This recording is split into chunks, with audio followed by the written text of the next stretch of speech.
Bu Pagi, Bu Feby. Feby. Baik, untuk memulai pelajaran, hari ini Bu Guru mau absen dulu ya. Jennifer Kista Tandra hadir. Hadir, Bu. Selena Jusufani. Hadir, Bu. Oke, baik, semua hadir ya. Jadi hari ini kita mau belajar mengenai lingkungan berkelanjutan. Ada yang tahu nggak artinya apa?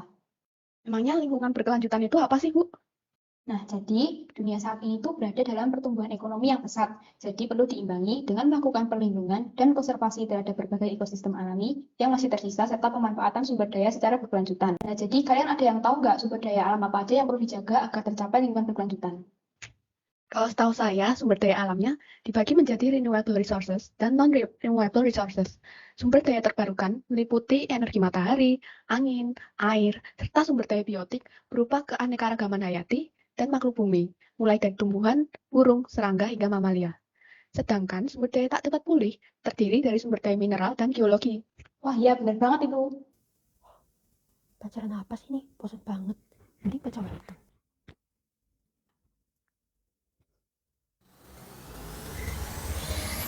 Hah? Aku di mana nih? Kok dunia jadi kayak gini sih? Duh, kok udaranya jadi gini sih? Bikin apa sesak? Kota mana sih ini? Kenapa kok suhu udara di sini panas banget ya? Udah gitu dari tadi, aku nggak lihat ada tumbuhan maupun hewan hidup sama sekali loh. Ada penghuninya nggak sih kota ini? Kamu nggak apa-apa? Nih pakai helm oksigen ini dulu, supaya kamu bisa napas. Oh, terima kasih ya. BTW, aku Jennifer. Kamu siapa ya? Ini di mana? Maksudmu? Ini kan Indonesia. Oh iya, kenalin aku Selena. Dan ini robot companionku namanya Feby. Hah? Indonesia? Kok kayak gini sih? Indonesia kan terkenal akan keanekaragaman hayati seperti tumbuhan dan hewannya. Emang sekarang ini tahun berapa? Halo Jennifer, sekarang ini tanggal 16 Oktober tahun 3000. 3000? Bukannya harusnya sekarang masih tahun 2021? Nggak mungkin deh. Jangan-jangan aku time travel. Dan kok Indonesia bisa jadi kayak gini sih? Yah, ini disebabkan perbuatan manusia yang terus merusak alam tanpa memperhatikan dampaknya untuk masa depan.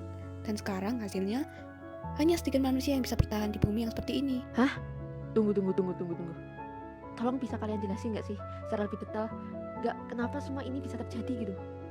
Dulu, akibat adanya perkembangan industri dan ekonomi secara pesat, manusia mulai melupakan kelestarian lingkungan dan melakukan eksploitasi yang berujung pada degradasi dan deplesi sumber daya alam. Kontributor terbesar untuk tingkat kerusakan hutan alam Indonesia adalah illegal logging, perambahan, pemukiman liar, dan perburuan liar. Tidak hanya hutan, banyaknya limbah yang dibuang langsung ke perairan pada akhirnya bisa merusak kehidupan ekosistem di laut karena sampah menghalangi sinar matahari untuk masuk ke dalam lautan, sedangkan terumbu karang membutuhkan cahaya untuk berfotosintesis. Pada akhirnya, banyak terumbu karang yang mati dan berdampak pada ikan-ikan di sekitarnya. Duh, aku nggak mau bumi jadi kayak gini. Apa ada cara untuk mencegah hal ini terjadi? Kamu bisa menerapkan lingkungan berkelanjutan di zamanmu. Iya benar.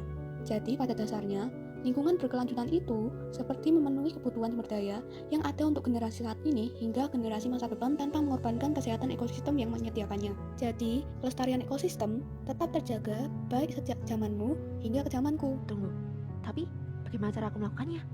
Kamu bisa mengaplikasikan strategi penataan kembali kondisi lingkungan dalam bentuk eco-village dan eco-city.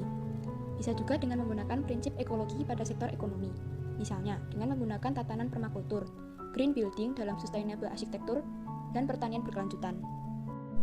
Mengembangkan teknologi hijau seperti agroforestry. Dan tidak kalah penting, kamu harus melakukan penyesuaian gaya hidup individu yang melestarikan selalu sumber daya alam. Oh iya, berkaitan dengan SDA, ingat, untuk SDA terbarukan, tingkat panen tidak boleh melebihi tingkat regenerasi atau hasil lestari. Sedangkan untuk SDA tak terbarukan, penipisan SDA tak terbarukan harus memerlukan pengembangan pengganti terbarukan yang sebanding untuk sumber daya tersebut. Baiklah, aku mengerti sekarang. Jadi dalam lingkungan berkelanjutan, diutamakan prinsip ekologi di mana setiap komponen ekologi, mulai dari yang terkecil tak boleh luput diperhatikan kan? Oke, aku akan kembali ke zamanku dan perbaiki semua ini. Terima kasih banyak ya. Good luck ya. Bye-bye. Jennifer Krista. Ya, gimana, Bu? Apa pendapatmu mengenai lingkungan berkelanjutan, Jennifer? Pendapat saya ya, Bu. Mewujudkan lingkungan berkelanjutan bertujuan untuk meningkatkan secara total kualitas hidup, baik sekarang maupun untuk masa depan, Bu.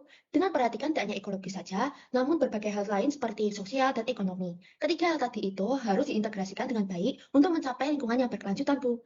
Nah, menurut saya sih penerapannya bisa dilakukan dengan pelestarian alam, bisa juga penggunaan bahan ramah lingkungan, mengurangi alih fungsi lahan, dan pembangunan yang sesuai dengan kebijakan AMDAL.